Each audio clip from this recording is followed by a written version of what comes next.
Monsieur le Président, il s'agit en effet d'un rebasage finalement de l'équilibre économique de l'opération dû à un réajustement de la valeur foncière de terrain et notamment de terrain appartenant à la ville de Bordeaux cédé à la FAB.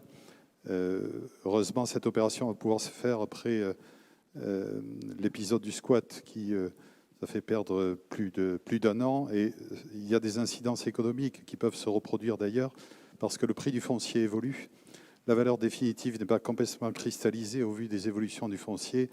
Des nécessités de rebasage peuvent encore se produire, donc il faut être vigilant sur la durée des opérations. Il y a aussi d'autres contraintes qui peuvent peser. J'extrapole un petit peu, mais c'est vrai que les évolutions réglementaires du PLU, à cet égard, la 11e modification, nous permet de découvrir des cartographies de zones humides méconnues, ou en tous les cas potentielles, mais qui n'ont pas été tirées au clair.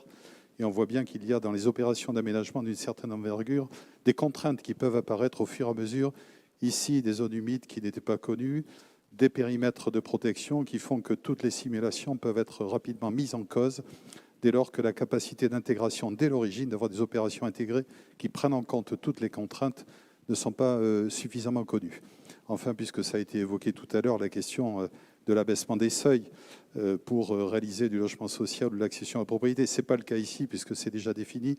Mais j'attire votre attention sur le fait que nous pouvons ne pas suivre cette recommandation. Je trouve qu'il y a un grand écart qui est fait entre ce que nous pratiquons, l'urbanisme négocié avec les opérateurs, et un corsetage de plus en plus important avec l'abaissement des seuils, de sorte que il ne s'agit pas de ne pas faire, mais il s'agit de choisir sa localisation géographique et sa typologie contextualisée sur chaque territoire. Et enfin, vous le savez, je suis très attaché à ce qu'on ne tarde pas dans l'expérimentation de bus express.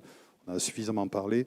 Bien sûr, des itinéraires qui soient en concertation avec la ville, de façon à ce que nous ne tardions pas sur l'offre concomitante de transport, parce que sur des opérations de cette envergure, 1000 logements à l'échelle de Gradignan en centre-ville, c'est quand même relativement ambitieux.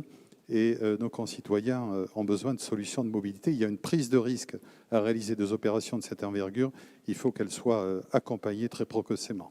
Voilà quelques commentaires brefs sur l'actualisation de ce projet. Merci.